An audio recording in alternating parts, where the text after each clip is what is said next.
د لوی او بخښونکي خدای په نامه درنو زده کوونکو، زه شفیق الله نورزی د هر څه له مخه خپل سلامونه او نیکې هیلې تاسو ته وړاندې کوم. خدای دې وکړي چې روغ او جوړ او د روغتیا جامې مو په تن وي. نن یو ځل بیا نوی لوست لرو. درنو زده کوونکو، هیله من یم چې د نوي لوست لپاره خپل قلم او کتابچه مو د ځان سره تیار کړي وي، ترڅو د نوي لوست هغه مهم ټکي په خپل کتابچو کې یاداښت کړئ. مخکې د دې نه درنو زده کوونکو چې نوی لوست پیل کړو، یو ځل تیر درس ته ورګرځو او څو مهم ټکي بیانوو. درنو زده کوونکو، زموږ د تیرې ورځې درس پروکاریوت او ایوکاریوت حجرې وې، همدارنګه د ایوکاریوت او پروکاریوت د حجرو توپیرونه وو. ګرانو زده کوونکو، موږ وویل چې پروکاریوت هغه حجرو ته ویل کیږي چې هغه لومړنۍ هستې لري، یعنی هستې منظمې غشابې نه لري او ویلی شو چې مشخصې هستې نه لري. او پروکاریوت د دوه کلمو څخه اخیستل شوی دی، پرو په معنا د لومړنۍ او کاریون هسته. همدارنګه درنو زده کوونکو، ایوکاریوت هغه حجرو ته ویل کیږي چې هغه منظمې او حقیقي هستې لري، هستې غشا لرونکي دي. او ایوکاریوت یا ایوکاریوتا بیا هم د دوه کلمو څخه اخیستل شوی دی چې ایو په معنا د حقیقي او کاریون په معنا د هستې. درنو زده کوونکو، هغه ژوندي موجودات چې پروکاریوت دي هغه بکتری دي. همدارنګه کومه ژوندي موجودات چې ایوکاریوت دي هغه ټول هغه ژوندي موجودات لکه حیوانات، نباتات، فنجیان، دا ټول هغه ایوکاریوت ژوندي موجودات دي. درنو زده کوونکو، همدارنګه د ایوکاریوت او پروکاریوت هغه توپیرونه مو هم په تیر لوست کې لوستي وو او په هغه باندې بحث کړی و. موږ ویلي وو چې پروکاریوت حجرې هستوي غشا نه لري ولی ایوکاریوت یې لري. همدارنګه رایبوزوم پروکاریوت حجرې لري ولی رایبوزوم یې کوچنی دی، بدون د غشا دی. همدارنګه ایوکاریوت رایبوزوم لري، غټ دی. همدارنګه درنو زده کوونکو، د حجرې نور ارګانیلونه هم په پروکاریوت حجرو کې نشته ولی په ایوکاریوت حجرو کې شتون لري. ګرانو زده کوونکو، راځو نوي لوست ته. زموږ د نن ورځې نوی لوست بیا هم د 11 ټولګي اړوند دی، د بیولوژي مضمون 8 لوست دی. د لوست عنوان دی د حجرې جوړښت، غړي او دندې. درنو زده کوونکو، د دې درس یا د دې لوست موخې څه دي؟ یعنی موږ کومه موخې لرو په دې درس کې؟ د تاسو ګرانو زده کوونکو څخه هیله لرم چې د درس په پای کې وکولای شئ د حجروي دیوال او حجروي غشا دندې درک کړئ. یعنی تاسو په دې باندې وتوانیږئ چې د حجروي دیوال او حجروي غشا دندې څه کې درنو زده کوونکو درک کړئ. همدارنګه زما بله موخه دا د درنو زده کوونکو چې د درس اصطلاحات ولیکلی شئ. یعنی تاسو وتوانیږئ یا وکولای شئ کومه اصطلاحات چې په ننني درس کې راغلي دي د کتاب د ګټې اخیستلو پرته تاسو وکولای شئ په خپل فکر باندې دا اصطلاحات ځان سره یاد کړئ او په کتابچو کې ولیکلی شئ.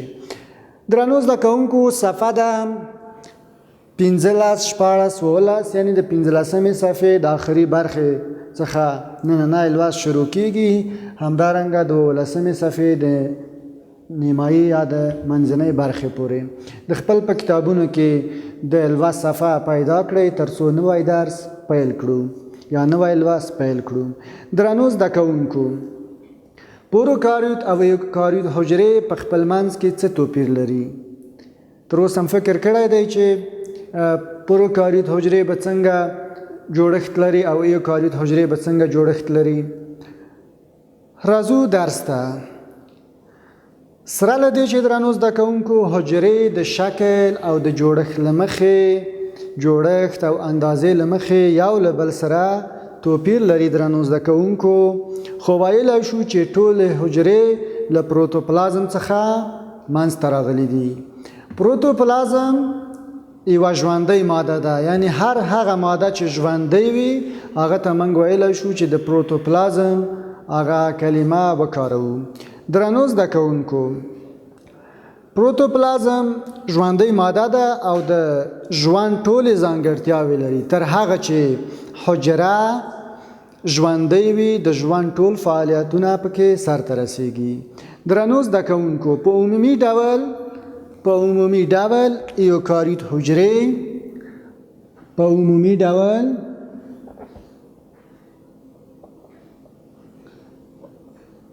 ایوکاریوت حجرې څو مهمې برخې لري. په عمومي ډول ایوکاریوت حجرې څو مهمې برخې لري. دلته درنو زده کوونکو د منګه بحث یوازې ایوکاریوت حجرې دي، نه پروکاریوت. منګه وایو په عمومي توګه ایوکاریوت حجرې. درنو زده کوونکو یو ځل بیا لیکم په بښنې سره. په عمومي ډول یا په عمومي توګه ایوکاریوت حجرې څو مهمې برخې لري. سربیره پر دې چې مونږ ویل چې حجرې د شکل، اندازې او دندې له پلوه جوړښتونه یو تر بله توپیر لري، خو بیا هم ایوکاریوت حجرې په عمومي توګه څو مهمې برخې لري چې هغه عبارت دي له یو حجروي غشا چې موږ ورته وایو په لاتین باندې سیل ممبران. دیتا پلازمایي غشا درنو زده کوونکو هم ویل کیږي، ځکه چې هغه پلازما یا سایتوپلازم یې څه شی کړی دی؟ راچاپیر کړی دی یا احاطه کړی دی. خو په نباتي حجرو کې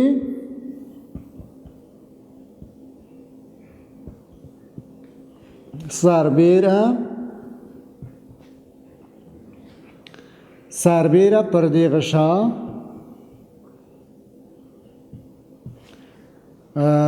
حجروي دیوال یا سیل وال هم شتون لري.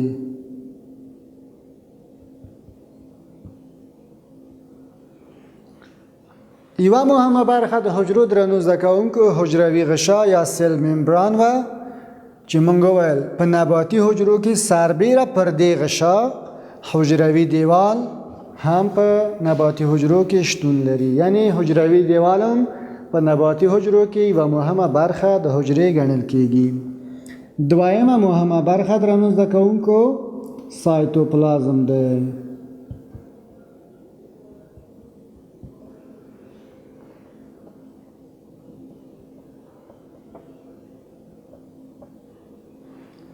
او دریمه مهمه برخه درنو زده کوونکو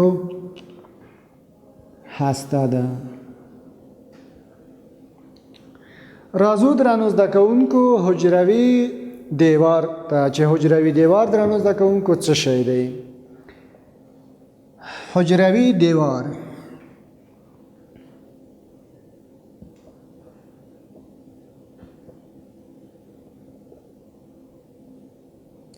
کلک سلولوزي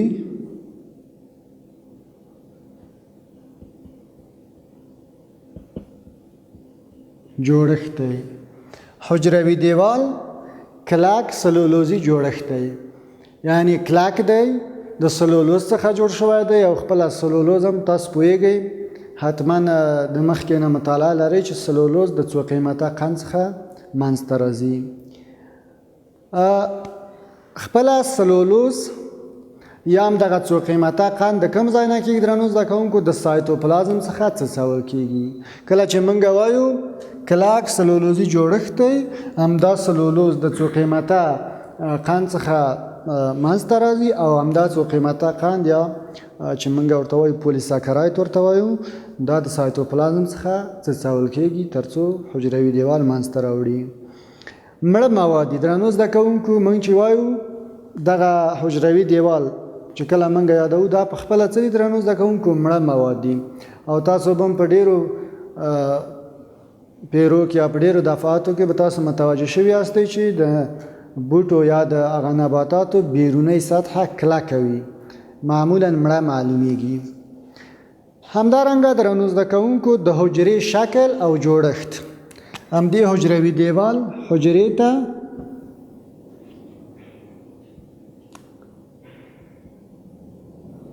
ثابت جوړښت ورکړی دی،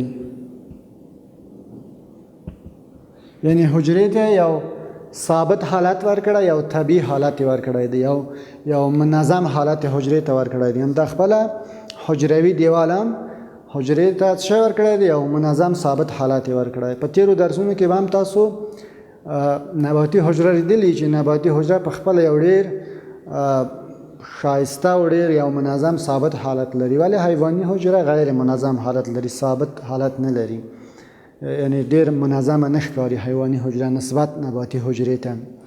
همدارنګه درنو زده کوونکو په عادي نباتاتو کې لکه څنګه چې مو مخکې ویل په لرګي تبدیلېږي، یعنی کومه لرګي چې موږ ګورو همدا په خپله په روزمره ژوند کې چې موږ د لرګیو سره موږ مخ کېږو، همدا په خپله څه شی دی؟ دا په خپله یو حجروي دیوال دی چې په لرګي باندې بدل شوی دی په عادي نباتاتو کې. خپله دغه حجروي دیوال درنو زده کوونکو حجروي دیوال په درې برخې لري. څو برخې لري درنو زده کوونکو؟ درې برخې لري. یو موږ ورته وایو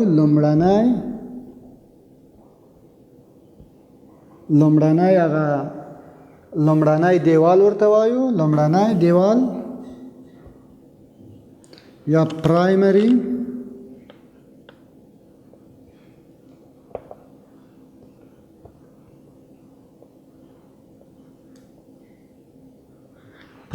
وال.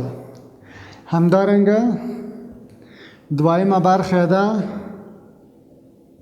ثانویه دیوال یا ثانوي دیوال، موږ ورته ثانوي دیوال ته ویلی شو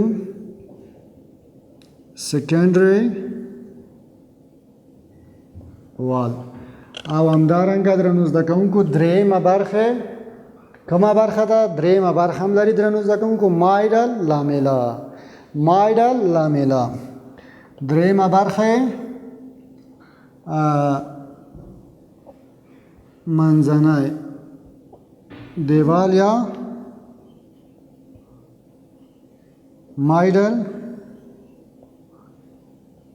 لامیلا. دا کومه برخه ده؟ درېیمه برخه ده درنو زده کوونکو. راځو پرایمری یا لومړني دیوال ته چې دا لومړنۍ برخه کومه ده؟ لومړنۍ برخه حقیقي دیوال دی درنو زده کوونکو. حقیقي دیوال دی له سلولوس څخه جوړ شوی دی. همدارنګه ثانوي دیوال د لومړني دیوال دننه خواته موقعیت لري او کلک او ډبل دی، له سلولوز او موم څخه جوړ شوی دی.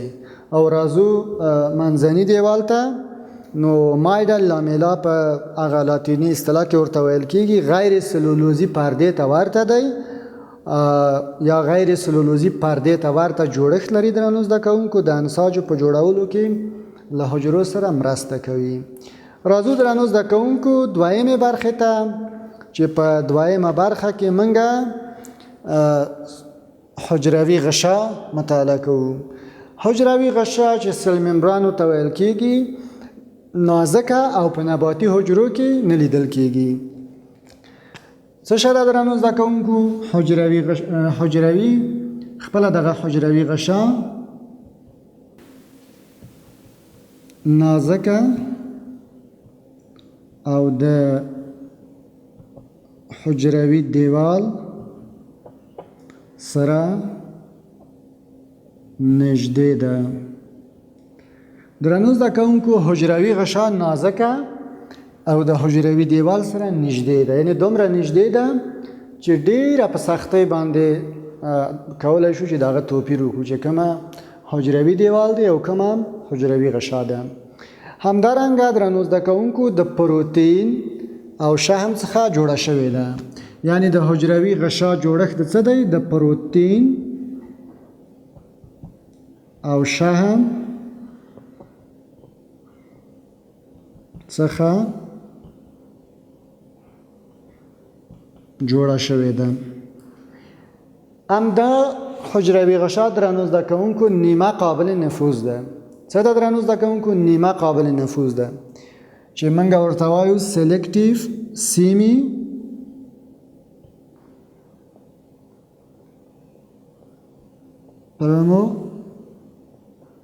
سیمی پرمیبیلیټي.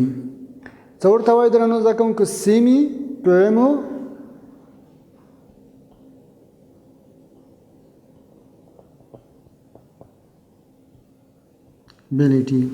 یعنی نیمه قابل نفوذ ده. د دې مفهوم څه دی درنو زده کوونکو؟ کله چې موږ وایو نیمه قابل نفوذ یعنی ځینو توکو ته اجازه ورکوي تر څو حجرې ته دننه شي لکه اوبه، اکسیجن، او ځینو توکو ته اجازه نه ورکوي چې حجرې ته دننه شي. همدارنګه درنو زده کوونکو بیکاره توکي هم د حجرې څخه د باندې وباسي چې دې خاصیت ته موږ نفوذ انتخابي یا سلیکټیو پرمیبیلیټي وایو، یعنی د انتخاب هغه قابلیت لري. کومه توکي چې اضافه یې هغه ته د حجرې نه بهر ته د وتلو اجازه ورکوي. درنو زده کوونکو اوس راځو د حجروي غشا هغه انځور ته. تاسو ګورئ درنو زده کوونکو کومه زیړې زیړې دانې چې تاسو ګورئ دا هغه پروتین دي. موږ وایو چې د پروتین او شحم څخه جوړه شوې ده.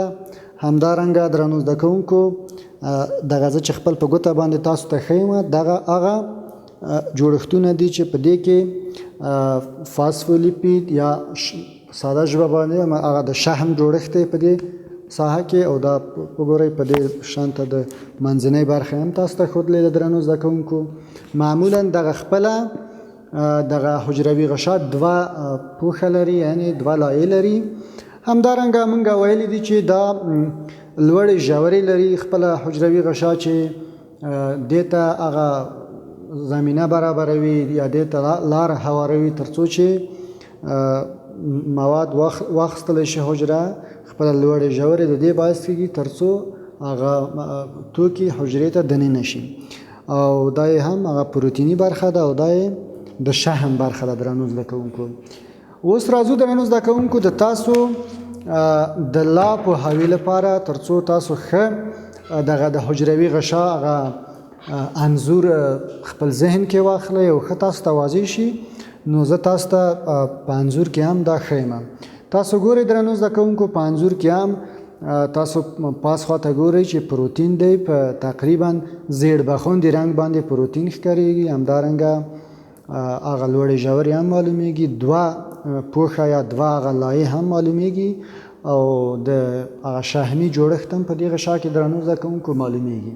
نو د منګه درس درنو زده کوونکو همدلته پای ته رسیږي، خو مخکې د دې نه چې د تاسو سره مخه وکړم تاسو ته مې یو کوچنۍ کورنۍ دنده هم په پام کې نیولې ده.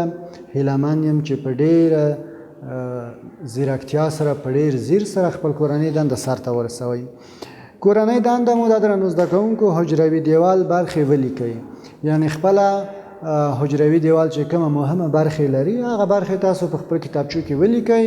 البته هغه اصطلاحګانې هم د پام نه ونه غورځوئ. درنو زده کوونکو د تل لپاره د ما تاسو ګرانو درنو زده کوونکو ته دا سپارښتنه ده چې په بیولوژي په مضمون کې ډیره مهمه برخه د اصطلاحاتو یادول دي.